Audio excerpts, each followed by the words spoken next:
One hand, the people at the heart of the big lie are acknowledging, yes, it was a big lie and it was a crime. On the other hand, the politicians who continue to push the big lie and took the most extreme steps are now rising to positions of incredible power, maybe second in line to the presidency.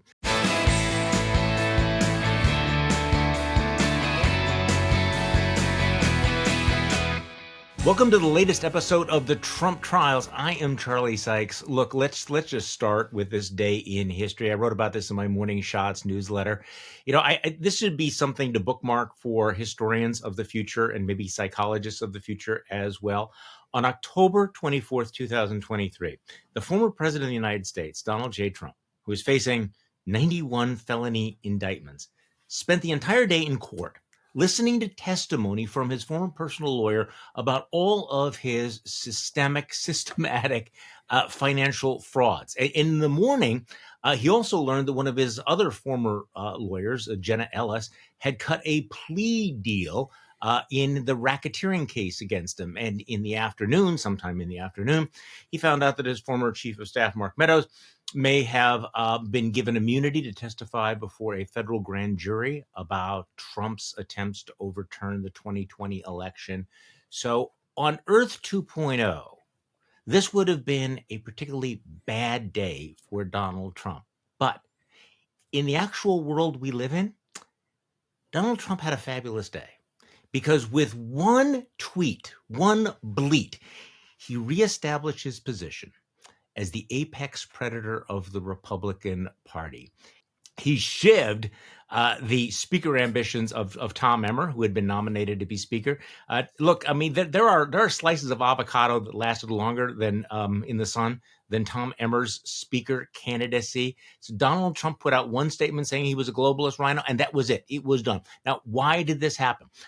Tom Emmer's cardinal sin, the unforgivable sin, was that he voted to certify Joe Biden's election. He voted to recognize the reality of the 2020 election, and that was completely disqualifying. So I do think that we need to put this in perspective, what's going on right now. And when we're taping this, we don't know what the result's going to be. We may have a new speaker by the time you hear this. But what Donald Trump did was not just assert his dominance over the Republican Party. He made it very clear that belief in the big lie and support for the coup is the litmus test for leadership in the GOP, in case you hadn't realized that was what was happening here. If you do not have a coup in your resume, don't even bother to apply for the job. Of course, because it is Wednesday, we're doing a special edition of the Trump Trials. Ben Wittes, editor-in-chief of Lawfare, senior fellow at the Brookings Institution, joins us from beautiful New Orleans. How are you, Ben? I'm here in New Orleans. I'm great. Not a single one of my former lawyers is testifying against me. This is a good thing. None of my former chiefs of staff have been given immunity to give evidence against me in a grand jury. And so I'm just fine. Okay, so, and by the way, for people watching this on YouTube, that is a dog t-shirt you're wearing. Those are dogs' eyes. I just always tilt it down wear to clarify dog the dog shirts. eye thing. I don't want people to misinterpret that shirt. Look, Virginia Heffernan once described the dog shirts as nipply and weird. I do want to emphasize that they're only nipply if you only see the top half of them. Right. So I just want to clarify that for people. Okay, so let's talk about this. I want to get into the flipping, the plea by Jenna Ellis, the fourth of the defendants down in Georgia to plead guilty, and then of course the story about Mark Meadows, which I will confess to you right now I find a little bit confusing, and hopefully you can clarify this.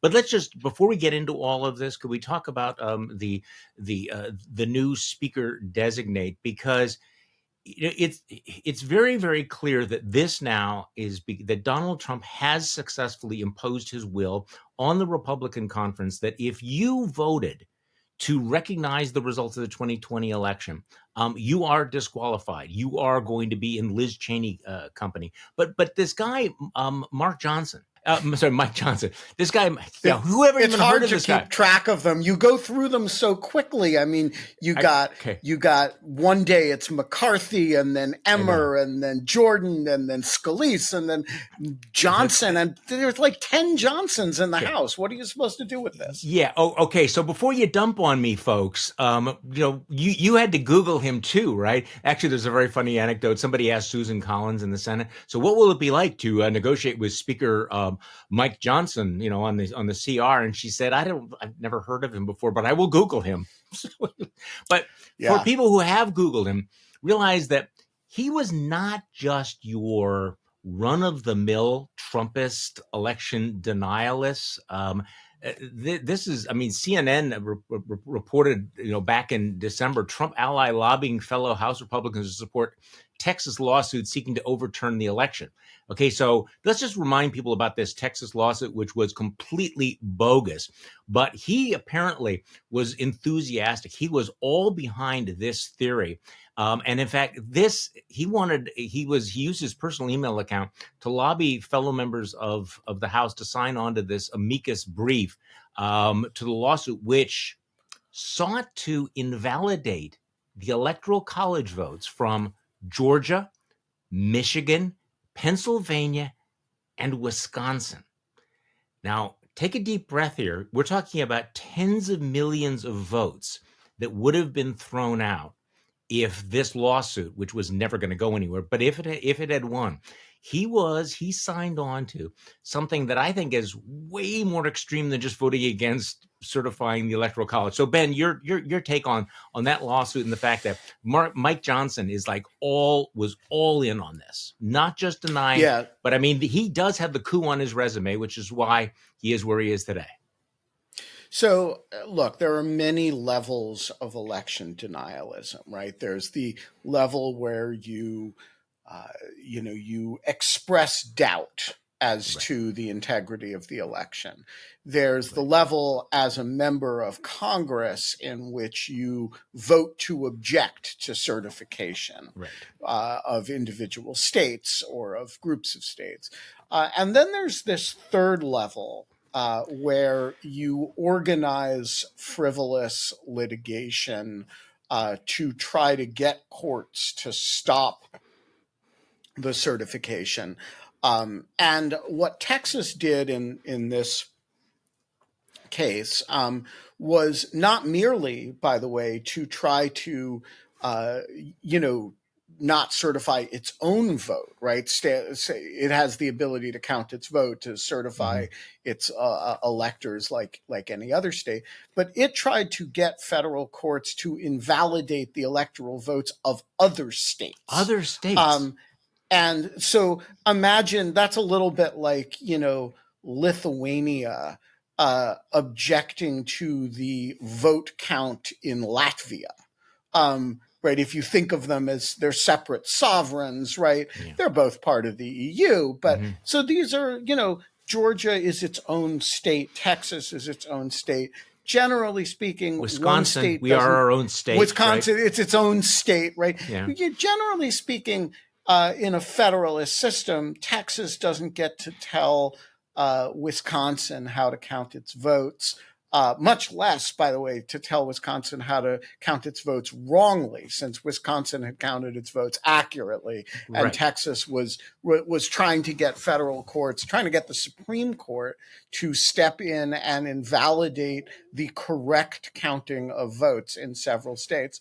And so then, as a member of Congress, you have a choice when a state does this. You can do nothing. You can denounce it and say, hey, we live in a federalist system and states are responsible for counting their own votes. And by the way, what you're asking for, Texas, here is an adjudication based on a lie about a different state. Right. Or you can get enthusiastically on board with that in support of an authoritarian effort to invalidate an election that Donald Trump had lost. And he appears to have done the latter. And I will point out that, some Republicans who had I'm thinking particularly of you, Mr. Ken Buck of Colorado, Yeah. who had taken an honorable position with respect to Jim Jordan and some others that, hey, I don't want to vote for a speaker who doesn't acknowledge the reality of the election, seems to be caving now and seems to be willing to support Mr. Johnson. So he's as new to me as he is to anybody else. I'm not pretending to have a deep familiarity with his record, but it does seem like what's happening, or what may be happening here, is that a bunch of people who drew the line at Jim Jordan are just fine with somebody who's represents all the same things, believes all the same things. It was just as involved in objecting to the election, but just isn't quite as much of an asshole about it. Yeah, I think that's what it comes down to.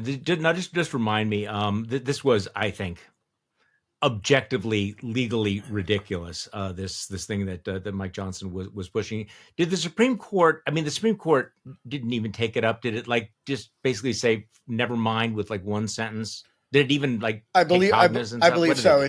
Yeah. So I believe they just dismissed it on all but summary grounds, if memory serves. I mean, not even Clarence Thomas said, "Hey, this is really brilliant. We ought to take this up." Did he? I mean, it was. I don't think so. No. Okay. So this was. Somebody should check me on that, but I believe this was a theatrical exercise that had no prospect of going anywhere and didn't. Yes, it theatrical, but also had consequences because, of course, this fed the fire that led up to January 6th. So again, Mike Johnson being one of the most aggressive election deniers. Now, look, whoever, the resolution of this speaker thing does not solve the problem because dysfunction is now the new normal. I think the chaos has become a habit. I mean, one of the first things that he's going to have to do, or he or whatever happens today, we don't know. They're going to have to negotiate keeping the government open. Somewhat problematic when you still have the crazed slavering jackal caucus, as you have so memorably described them, who don't actually want to engage in governance. And then, of course, we have the question of aid to Ukraine. This is another thing. Mike Johnson, on his resume, he is an opponent of aiding Ukraine's defense. Talk to me about that. So I will. There's a lot of stuff I will joke about. I will never joke about aid to Ukraine. And look, this is a life and death situation for a lot of people, and the Ukrainians need U.S. military assistance in an ongoing fashion. This is an active war, and the idea that we would have a Speaker of the House. I mean, Kevin McCarthy was not great on this issue, but at the end of the day, he often sort of said the wrong thing but did the right thing. Right. Having a person who actually represents the sort of Matt Gaetz position on aid to Ukraine is very dangerous and quite different, by the way. There's a sense in the Republican world that the urgent matter is aid to Israel. The Israeli, the IDF has a lot of depth. It's an organization that has years of planning, is very well equipment. It is not about to be wiped away. It is not about to be wiped from the face of the earth. Yeah, and they definitely need assistance, but it is not an urgent matter. Nor is Israel dependent on the United States for general budget support right now. The Ukrainians, when you play with Ukrainian aid, you're actually really playing with the ability of that country to continue to exist and to continue to fight in a fashion that's effective. And that's, I just remind listeners that the people they're fighting have stolen 20,000 children. The stakes in the Ukraine fight are extreme and very pointed and very now. And I mean, I have made a lot of jokes about the speaker fight, and I will make more. Yeah. But this is a deadly serious matter, Right. and for a lot of people, that I mean deadly, not in a metaphoric sense, but in a Right. very real sense. Very real sense. I mean, this is the balancing act that, that on the one hand it is a clown car, it's like an episode of South Park, and yet there are real world consequences, and they are deadly. Well, and Okay, your analogy that it's a clowns with flamethrowers situation is a very good one. And they're clowns, but they are flamethrowers. Yeah, they are flamethrowers, and if you you can be very clownish and be very dangerous anyway. I will say that the administration, which is caught in a very difficult situation here, needs to handle this with a lot of delicacy, because the thing that would be a real disaster is, and I'm sure if this Johnson character becomes speaker, I'm sure the part of the proposed deal is, let's pair Israel aid with border stuff, with keeping the government open, and freeze out the Ukrainians. That's going to be one of the Republican House deals. And I think the combination of the administration and Mitch McConnell, and for all the Mitch McConnell haters out there, I feel you, I see you on this matter. He is an adult and he has been excellent. Need to be very firm that continued Ukraine aid is part of the package and is an essential part of the package, without which there is not a deal. Yeah, life and death matter. Okay, one final word on Mike Johnson. Get a text message here from Adam Kinzinger, who wants us to know that Mike Johnson is Jim Jordan in drag. Same views. Your point.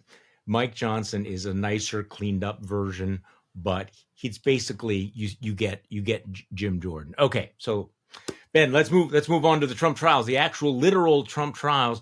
Interestingly enough, a lot of folks have been digging up this old quote from Fox, an interview with I think with Fox and Friends on Fox News. Donald Trump has some strong feelings about people who flip.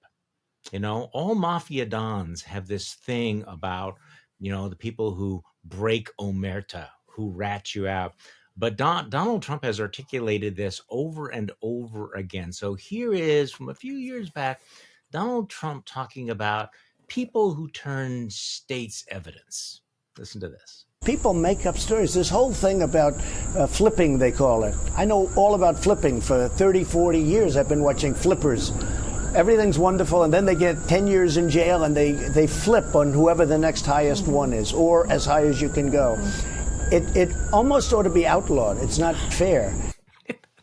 It almost ought to be outlawed. Okay, do you want to address that, Ben? Because, I don't know if we have a debate about that, but... No, I don't. I mean, it's not like... So I do think there are a few really interesting points about that comment. There's a lot packed into there. Mm-hmm. So first of all, I've been watching it for 30 or 40 years. What have you been doing for 30 or 40 years that you've had occasion to be watching people flipping? Yeah, I feel like we should have the theme for The Godfather playing underneath this conversation now. Exactly. So I've been around for a while too. Yeah. I mean, not been watching people for 30, 40 years, but I've not had occasion to watch any of my people flip and go cooperate with law enforcement against me. Yeah. I'm just not involved in the sort of activity that people flip about, like, oh yeah, like Quinta Jurecic went out there and told the FBI that I've been publishing lawfare. It's not like, it's not like there's a... When is Ben Wittes going to rat me out? What really goes on exactly, in this podcast? Right. Nobody talks about that sort of thing because, I'm not a criminal. And but if you start the sentence by saying I've been watching people flip for 30 or 40 years, it's kind of a way of saying I've been engaged in criminal activity for 30, 40 years, and occasionally my people talk about it. But I second, love the fact that he thinks it's so terrible that it ought to be outlawed, that we it ought to be definitely outlawed. not be able to testify. Wow, that would change the criminal justice system a bit, wouldn't it? Well, and yeah, that brings me to the second interesting point about this quote, which is that, of course, what flipping is deciding to take responsibility for your criminal activity and telling the truth about the people that you did it with. Yes. And, he says people just make up stories. But the truth of the matter is that the government has a lot of ways to check the veracity of people's stories. And so when somebody like Mark Meadows or Jenna Ellis decides to, in Meadows' case, testify, and in Ellis's case, plead guilty to a felony and cooperate, the government has all kinds of ways of assessing and verifying the veracity of the story that they're telling. And when they're doing their job properly, what flipping means is cooperating by telling the truth about the people that you work with. Can't and have that is, of course, that is exactly what Trump says really should be illegal. Yes, absolutely. Telling the truth should be illegal. So we're going to come back to Mark Meadows because I think it's a little bit more complex and we need to know more about it. But very clearly, we have had some flips. Jenna Ellis, who had been, what's really striking about Jenna. By the way, Charlie, yeah. we need to have a conversation. One more thing just about flip. Yesterday, with John Martin, you played the flipper theme to discuss flips. Right. I think when we talk about flips, that should be like a recurring motif on the Trump trials. Yeah. I think it kind of dated us. I don't think that Jonathan actually watched that show. I mean, I remember the show. I don't remember Flipper, but I remember the tune, and I do just think Flipper. That there should be like a little. So it plays in my head. Okay, just so you know. All right. And you know what? Every time we have this conversation, because there's going to be like 10 more of these. You think so? And oh yeah, we'll get to that. But yeah, there's going to be a lot more of these, and we just need a theme for flipping. Okay. Well, we have a theme. We have a theme for flipper. Okay, so Jenna Ellis is number 4. Right, Jenna Ellis is number 4. Kenneth Cheeseborough pled guilty. Sidney Powell pled guilty. That bail bondsman pled guilty. Jenna Ellis is interesting in the sense that she was so militant in her defenses. She was the public face of the big lie. She was the one who said, what was the phrase she used? This is like an elite strike force, and I'm never going to back off. We have a little short YouTube video with a clip where she's on with Brian Stelter from CNN, who's actually saying, at some point, Jenna, you're going to look back on this and you're really going to regret this. I mean, 20 years from now, you think maybe, you're going to think this was a mistake. No, absolutely not.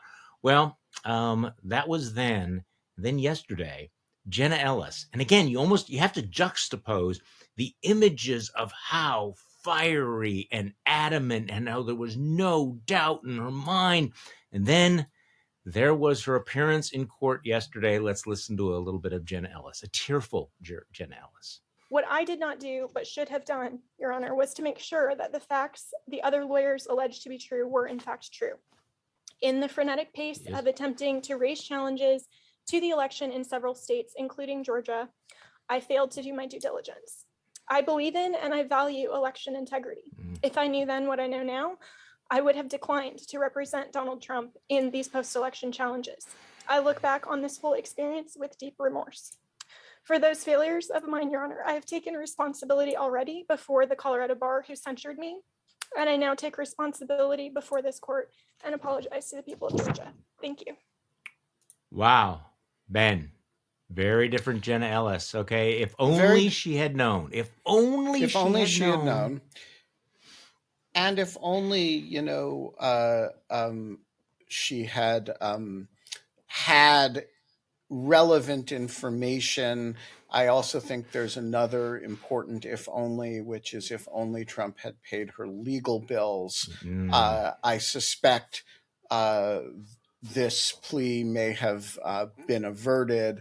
I do not want to question the sincerity of Jenna Ellis's remorse or her tears, but I do note that she was loyal up until the point that she could not afford, and I mean in a financial sense, to be disloyal, to be loyal anymore. And so if I sound a little bit cynical about it, I am. Well, I'm more than a little cynical about it. I mean, she was talking about the weaponization of the criminal justice system like up to like 5 minutes ago, declaring her innocence like up to 5 minutes ago. Going online, raising money, for her defense with various right-wing groups until about 5 minutes ago. The other thing, though, is that this is a grown woman. She's 38 years old. She had access to tremendous resources and didn't notion that she was just too naive, that she just didn't know, she didn't check her facts. And as if this was some sort of a lapse in judgment as opposed to, you saw your main opportunity. You saw your path to riches and fame and influence and celebrity by pushing a big lie, and it was too good to be true. I mean, I just don't buy her argument that if only I had done my due diligence. I mean, no, it was Right. not like it was like right there for you. No, that's exactly right. And look, I think it's important to separate at least three different thought streams here, right? Yeah. One is, how do we assess Jenna Ellis? And I think the answer to that question is we should assess her as a rational actor in the criminal justice system, which is to say most people plead out because it's in their interest to plead out. At the point at which they plead out, most people say something taking responsibility for it. She did that.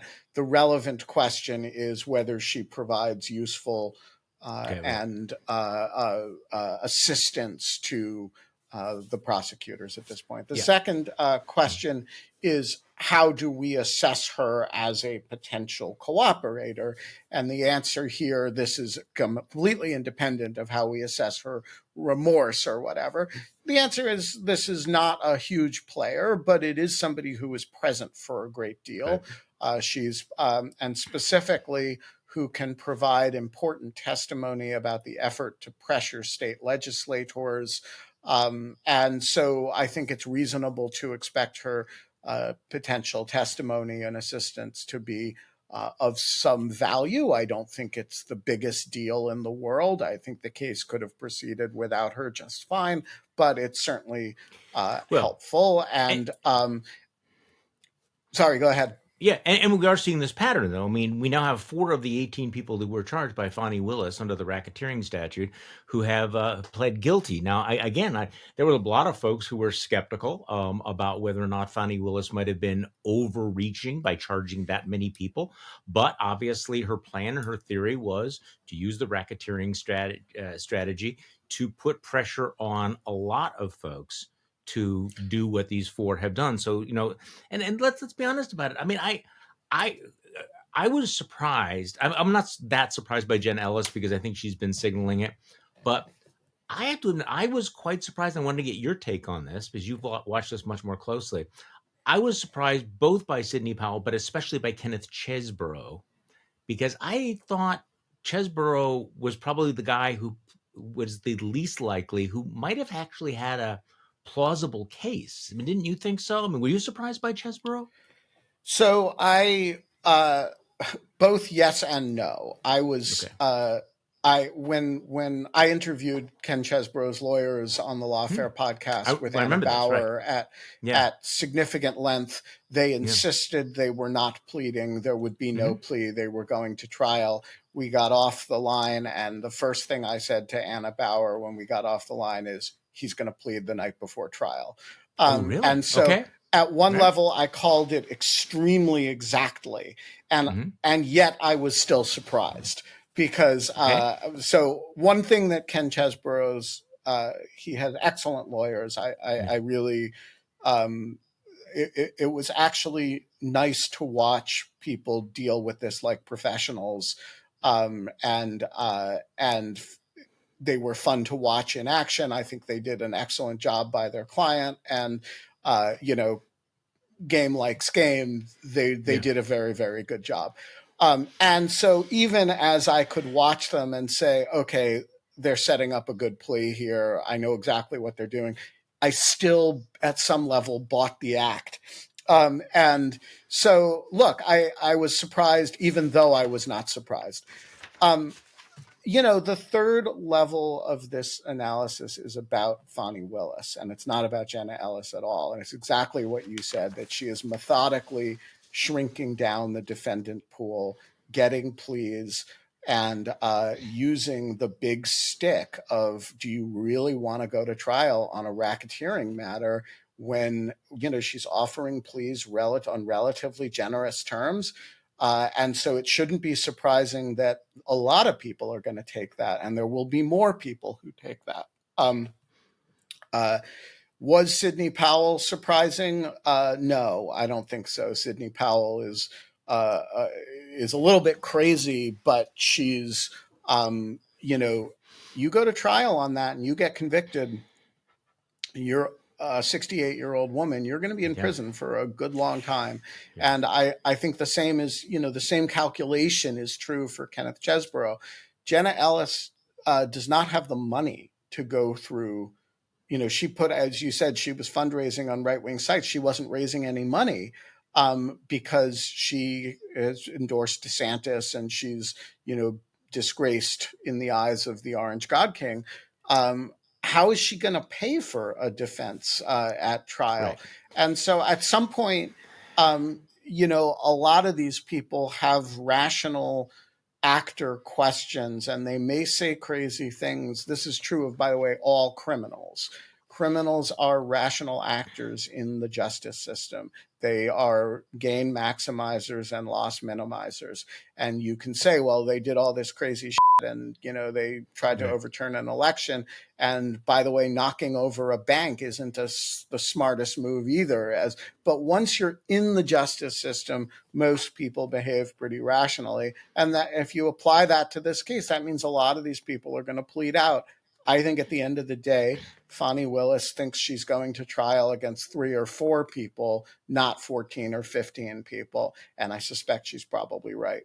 Well, and this pattern seems to be vindicating her strategy of charging that many people. Okay, so one more point, kind of the split screen here, which is interesting. I mean, so Jenna Ellis pleads guilty to 1 count of aiding and abetting false statements and writings, which is a felony.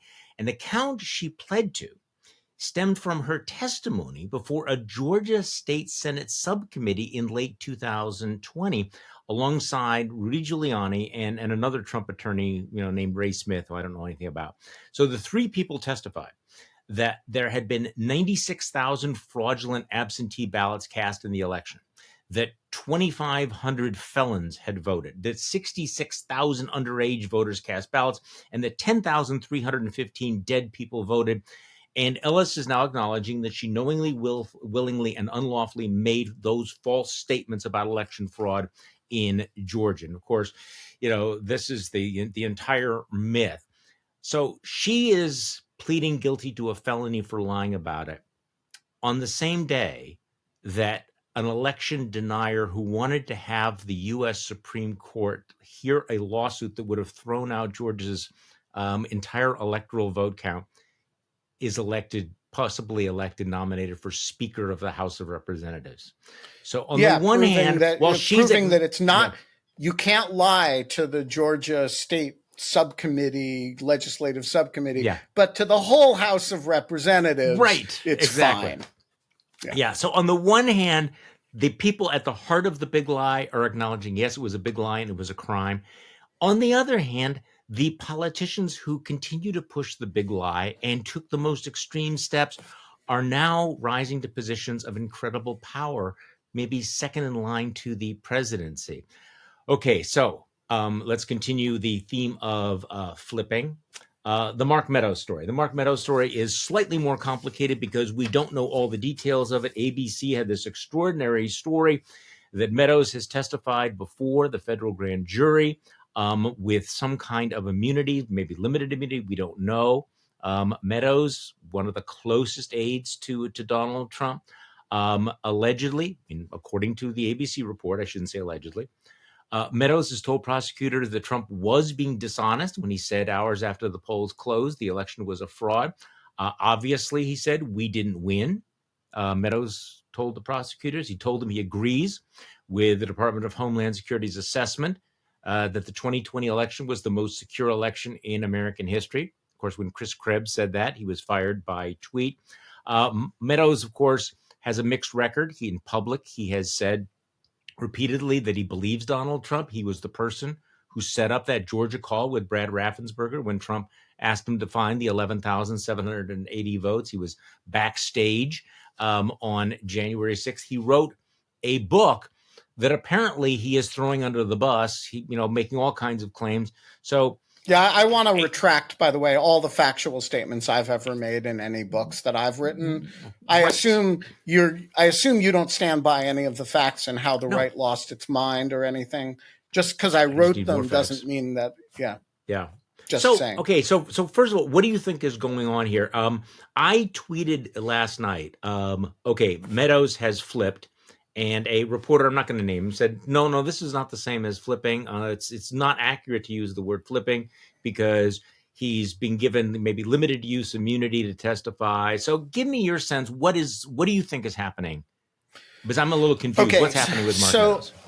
So the short answer is you're confused because the story is confusing and we don't know precisely what happened. So but here is, I think, no, it's not just you. Here's the range of reasonable possibilities. So when somebody testifies under a grant of immunity, that can mean a few different things. The most often what it means is they say, okay, we want you to testify before the grand jury. And you say, I can't testify before the grand jury because of my Fifth Amendment rights. I would incriminate myself, so I'll assert the Fifth Amendment. And so the government says, we're going to immunize the testimony, which means we can't use anything you say against you. We can't use the fruits of it against you. But then you have to testify.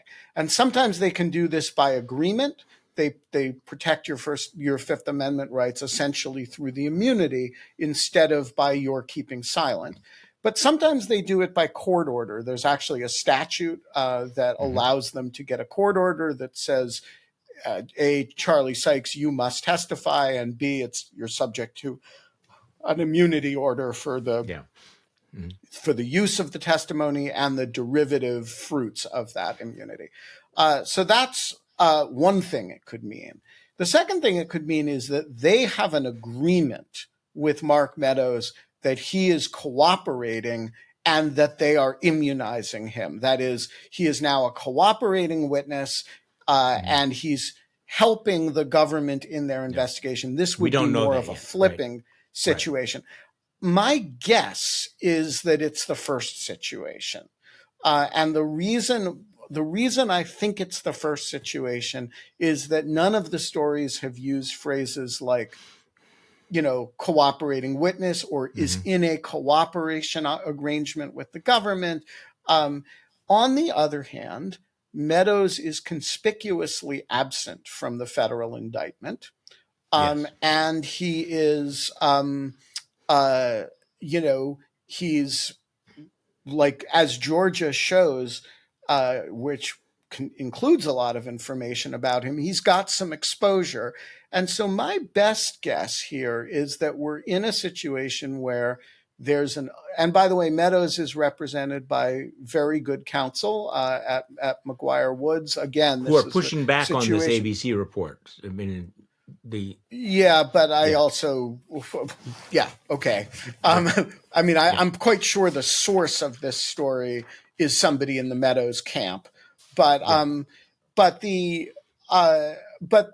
if you were them, what you would want is you get immunity for your client in testifying, and then you have an understanding with the government, hey, when you are ready to have a cooperation agreement, we will work with you, we'll plead him out on something, or maybe he gets some kind of transactional immunity.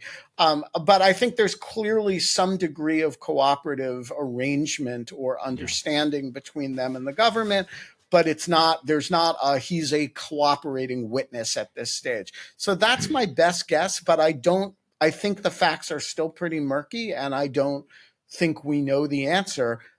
I do think if he were in a real adversarial posture with respect to Jack Smith, he would have been named as an unindicted co-conspirator in the indictment. Yeah. He would have been treated a little bit more Georgia-like.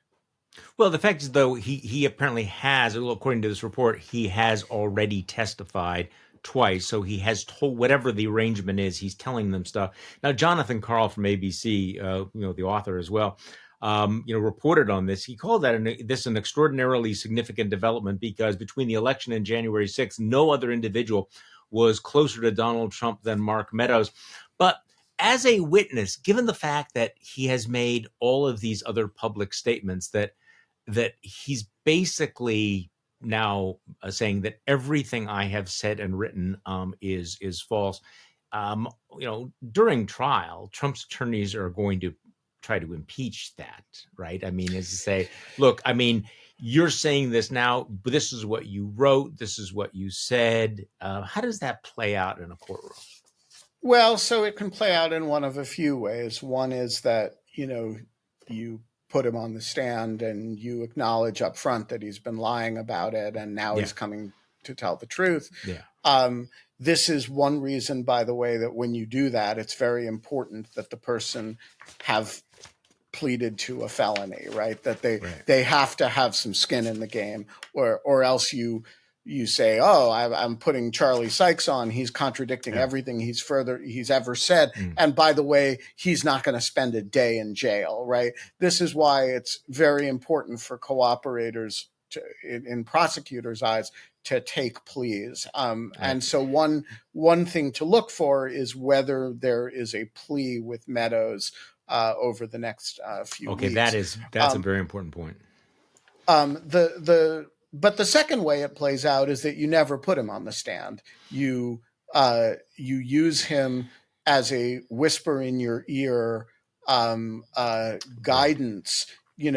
Hey, Cassidy Hutchinson said you went into the meeting with Trump and then came out and said blank. Tell us what about that meeting, right? And but you don't actually use him as a witness for exactly this reason. So I think either of those is possible. Remember that this is a very, very information-rich the government has a huge amount of material. And so what they need him for and what they don't need him for, I don't think we know. Okay, so the other big Trump trial case and flipper, Michael Cohen, being one of the most prominent.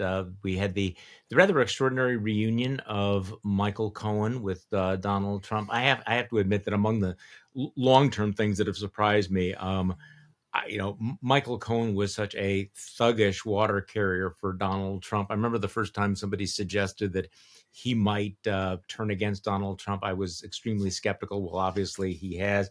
So he was in this Manhattan courtroom in the civil fraud case. And by the way, Donald Trump, everything he's doing about the speaker's race, he's apparently doing during breaks in the New York trial, which is interesting. That's what the breaks are for. It's so that he has a chance to tweet about who should be speaker. I know. While he's on, there are bathroom breaks, and there are lunch breaks, and there are speaker tweet breaks or speaker bleep breaks. Yeah, I'm going to blow up the House of Representatives during the next bathroom break. So Trump's present. He's sitting there. There's a lot of pictures of him looking very, very unhappy.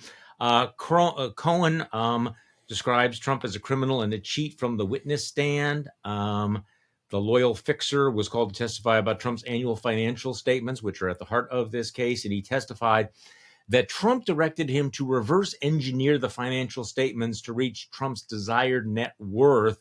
And of course, Trump's lawyers, challenged his credibility.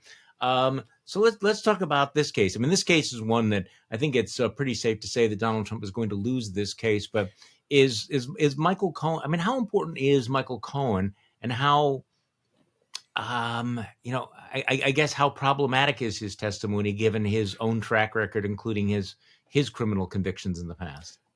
Right. So this is a very good example in the past tense of exactly the issue we were talking about.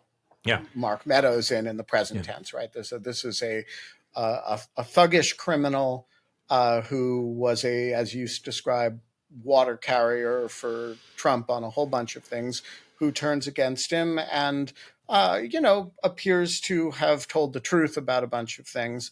And of course, a court, his history, including his criminal history, including his history of lying on some of the same issues that he's now testifying, is ripe for cross-examination, is fair game, and he has to answer for that.